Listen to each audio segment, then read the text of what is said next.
Hi, everybody. It's the show with Ron. I'm Ron, and we're back now with I think, some much needed context and commentary on what we're being presented in the news these days. So let's get right to it. First off, we've got new polling shows the real fallout from the Trump conviction. Now, there was a lot of talk in the media. A lot of people were wondering, was something like this going to cause diehard Trump supporters to start to support Biden? Now, that sounds kind of ridiculous in the way I posited it, but maybe a better way to say it is the way this article is saying it, saying that independence, it hurt people, it hurt independents. 21% of independents said a conviction made them less likely to support Trump, and it would be an important factor in their vote. Now, I think when we see this, we really have to say, what does it mean? Does it mean that the election is shifting? Because here's the context or the commentary for this article. In the election coming up, there are only a handful of states that are truly competitive in the electoral vote.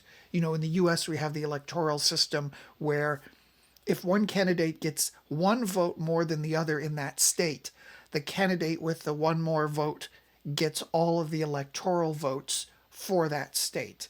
That's how in the complete election you can have one candidate who loses that has a little more votes than the other, because state by state, if you get one more vote in that state, you win all the electoral votes. So if we remember in the past, some of the competitive states, where there was Florida, there was Ohio. These are ones of states that mattered a lot in the contested elections of George W. Bush in the early 2000s.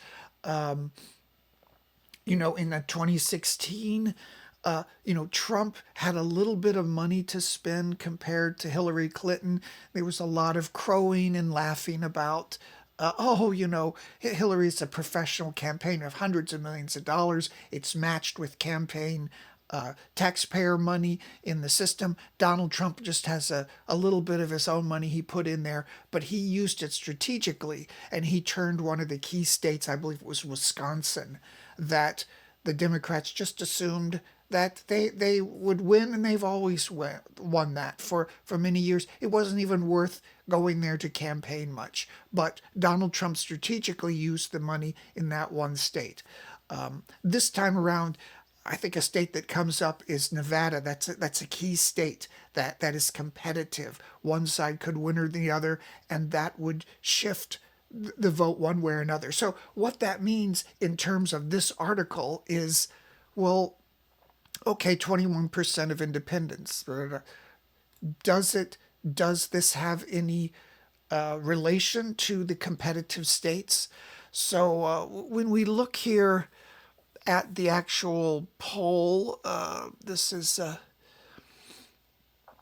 we see, how did they come up with these people, and it's about the study. So we have doing this random polling is a very good true science thing, where if you randomly select people and you get their opinion and you follow some of these protocols, even if you have a very small selection size, since all of us humans are basically the same, you can have a very high confidence in getting the correct result. So, I know sometimes people look at the polls and they say, oh, you only sampled, 1,500 people or 2,000 people, and you're drawing a conclusion for the whole hundreds of millions. You can do that. It's proven you can do that. It's a whole thing of statistics. We like to think as humans we're all individuals, but we're just we're just identical little insects, it turns out, and with a properly set up sampling size, we can get a good result. So the issue here I want to look up is, what does this have to do with individual states? And it comes out, well, it really doesn't do anything. It doesn't have anything to do with the states because the people in this poll are randomly selected from all available households in the U.S. So while it is interesting that the Trump verdict has some impact on independents, that poll doesn't tell us anything about how it will actually impact the elections. Here we have interesting article: resistance to a new Trump administration has already started. Threat to democracy.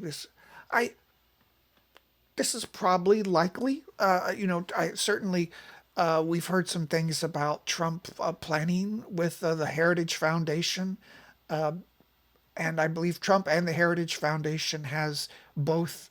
They've both denied that they're wishing to overturn democracy or anything like that. And on top of that, Trump is not a completely unknown quantity as president. He was president. He did accomplish some things. The Supreme Court overturning of the Roe v. Wade decision, which he was responsible for appointing a lot of justices during his term. That was an accomplishment. In other things, people would say, Trump has a lot of unforced errors. He makes a lot of mistakes in his conduct that allows legal cases afterwards, like this the so-called hush money convictions that he had, the 34 felony counts, which really isn't about the hush money. It's about campaign irregularities in accounting and trying to hide where the money came from and where it went. Very draconian rules about that. You see the media, that is very much opposed to Trump, has always uses the word hush money as if hush money in campaigns is something illegal. It certainly is not. Clinton paid hush money to people quite openly, but he got away with it because it's legal to do so if you follow accounting rules. And if you don't follow accounting rules, that allows people who are opposed to you in government to come after you later, which happened in Trump's case. So when I look at this sort of a thing, screaming about that Donald Trump is a threat to democracy, that may be the case. That may be his intent, but he is, on the other hand, a known quantity as a president, and the way he conducts himself and the way he continues to conduct himself. So it's not as if we have to rely on what people in the media or activists are telling us about what Trump will be like. We certainly know something about that already, and we know probably the limits of his ability to make changes based on his past conduct. I guess this really does apply to me.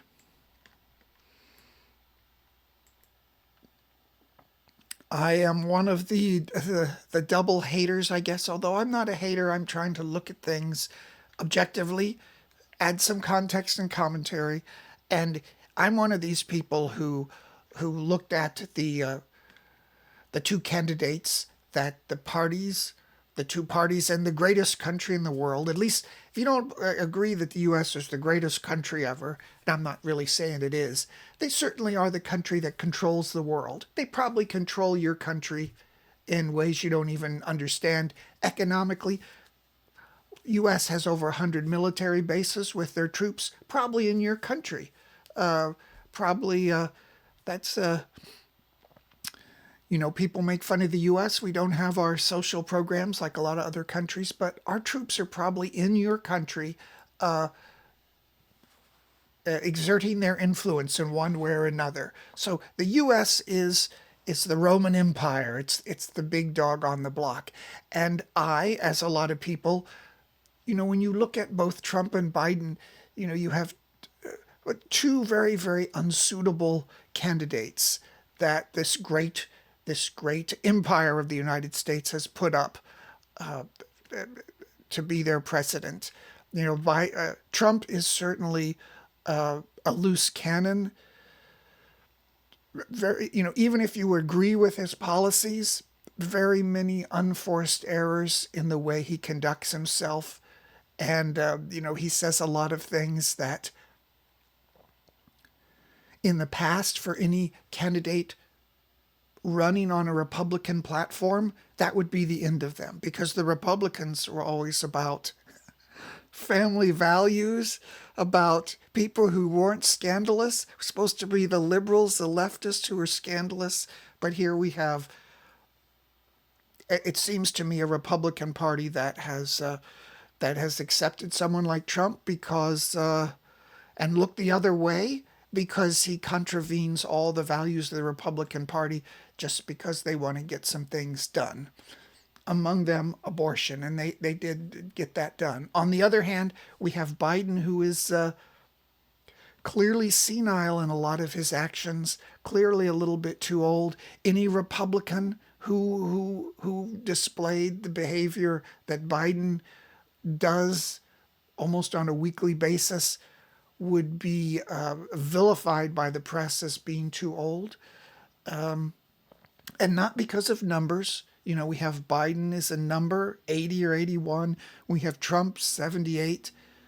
The press likes to say those numbers are not too far apart, so neither one is too old, or Biden is not too old. That's not what people are saying. People see the videos of Biden and say, by his conduct, it doesn't seem to be all there. And it seems all the more funny that the media is saying that it's so important to get rid of Trump, but yet they present Biden as the candidate, a very unsuitable candidate health-wise. Even his vice presidential pick, the liberal media itself several years ago really went in on the vice president as being an unsuitable person who has a lot of staff turnover.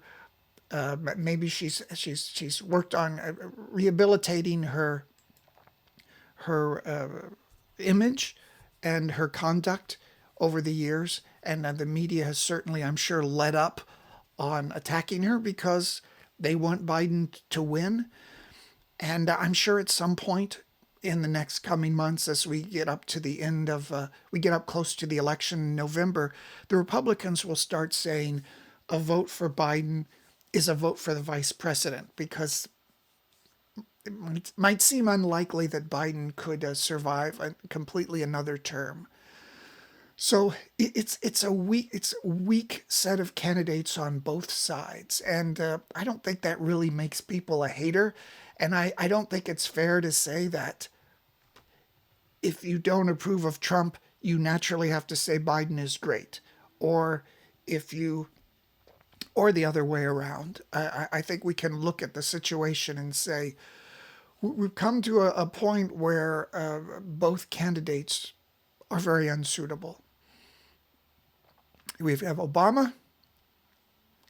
One of the criticisms of the Obama time as president was that he didn't build up the party, kind of too conservative in making sure that he won, and did not build up the party.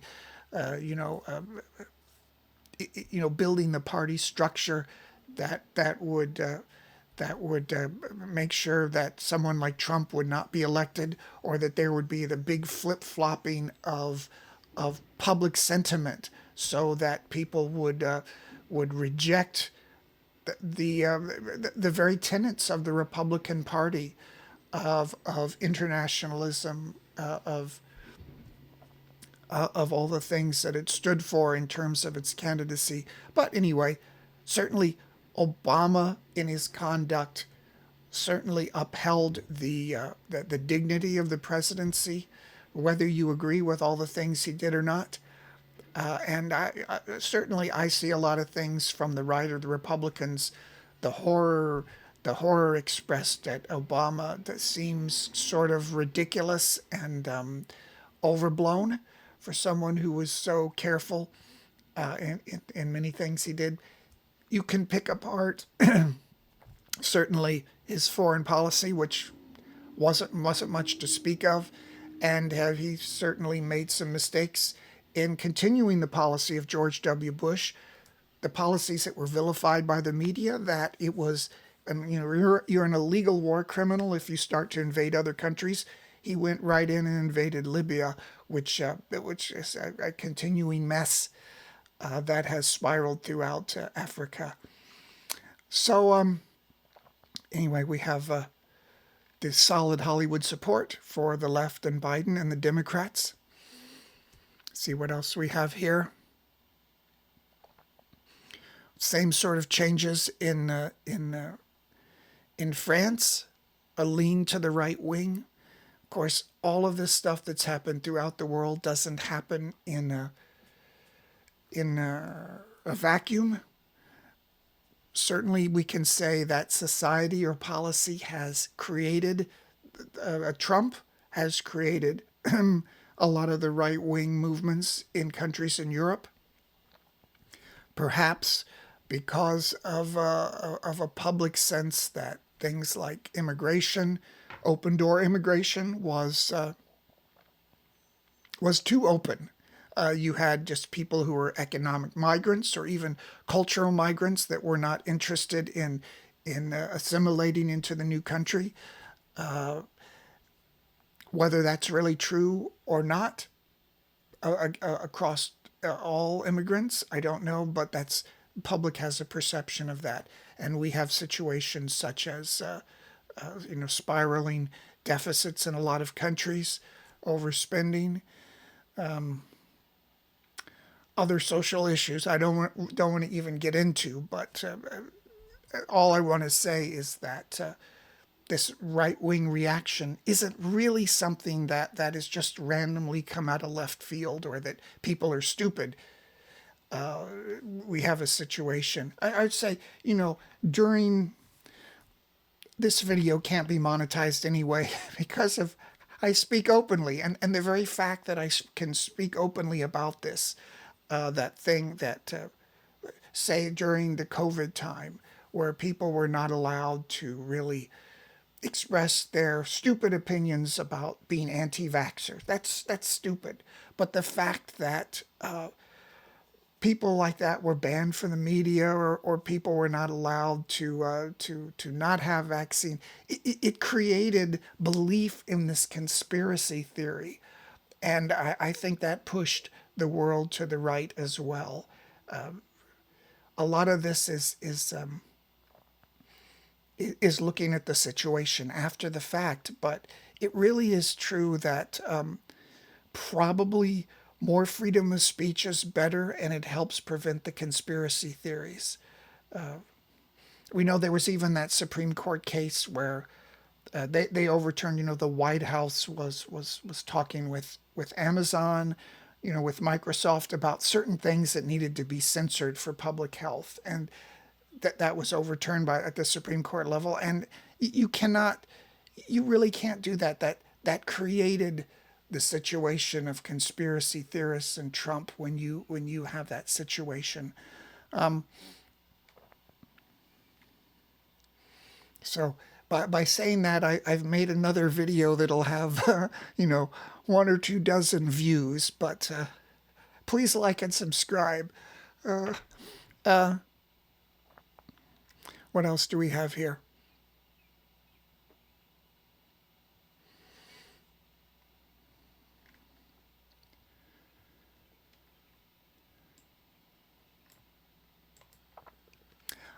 Okay, this is what I was looking for something. This is it. NATO in talks to deploy more nukes. China pursuing expansion of arsenal. So I always try to step back and look at the big picture, and I think the big picture of our age so far, the 21st century and maybe the 1990s, is the failure of liberal democracies, free people, the UN, international organizations to secure a non-nuclear future, a future without nuclear weapons. And if you lived before the 1990s, that was the biggest deal in the world, that the whole world could be nuked at any time, civilization would be over, and nobody ever talked about the freedom of people behind the Iron Curtain. It was just like we had to have peace at any cost. They have children, they want a better future for their children, as we do as well. But we can't provoke them. We can't challenge them. We can't say their system is wrong. We can't agitate. We can't try to overturn their proxy states, because it's going to be nuclear war, nuclear winter. A lot of stuff in the 80s was about that just Reagan exerting foreign policy in different parts of the world was going to trigger nuclear war. It wasn't really about the freedom of any people. It was just about preventing that. Then the 1990s happened, and I think we took our eyes off the ball, and we assumed that all these countries that became free or democratic, or at least had an open market, would continue to be that way. And now we're in a situation where the threat of nuclear Armageddon is on our heads again. And this wasn't in the Drudge Report today, but this is a fascinating thing, and it's sad. Global spending on nukes up 13% in record rise, and it's by this international campaign to abolish nuclear weapons. Now, if you want to ever join an organization that is not going to see any success, you would join an organization like this. Now, why do I say that? Because in the 1990s, after the breakup of the Soviet Union, there were large stockpiles of nukes ready to go in countries like Kazakhstan and Ukraine, other areas. And so the world wanted to just deal with one country in terms of nuclear disarmament, Russia. So they wanted to get all these nukes back into Russia so they'd have one nuclear state instead of a whole bunch of new nuclear states. So United States, European countries, and NATO got together with Russia and these countries, Kazakhstan, Ukraine, and others, and they signed a series of agreements that said that, for instance, if the Ukraine got rid of all of its nukes, Russia would promise never to invade it, with the tacit idea that NATO's backing that up. It's a signatory. The United States is a signatory to those agreements. Now we have about 25 years after these agreements, and Russia's marching all over its former republics. And the message is, the moral of the tale is that, the Ukraine shouldn't have given up its nukes, should have kept them, because, the agreements that were signed, the West couldn't back them up after all.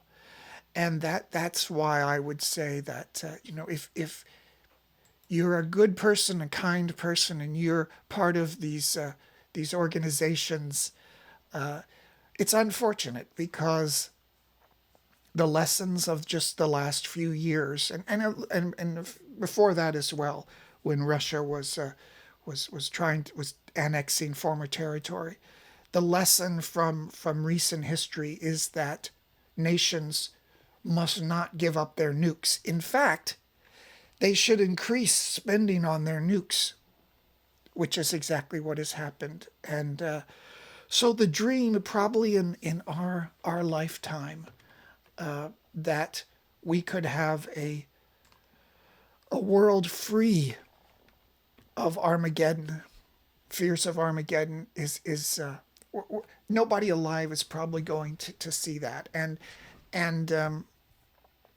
that is also probably the tragedy of our age, that we did not lock down nuclear disarmament as a priority when we could have in the 1990s. And now the genie is out of the bottle again, if it ever was in the bottle. So, on that somber note, I should have had my books. I wanted to tell you about my books. This is my novel. Now,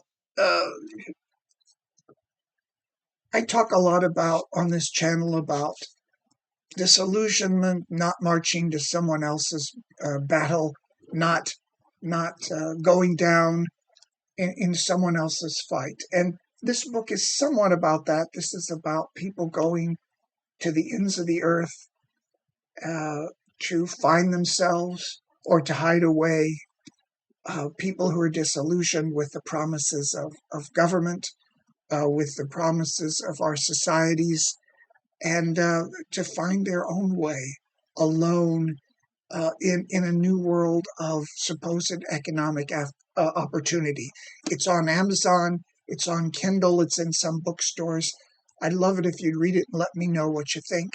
And I will see you next time on the show with Ron, where we try to add some context and commentary to the news, so we understand what's really going on. So please like and subscribe. I'll see you next time. Bye bye.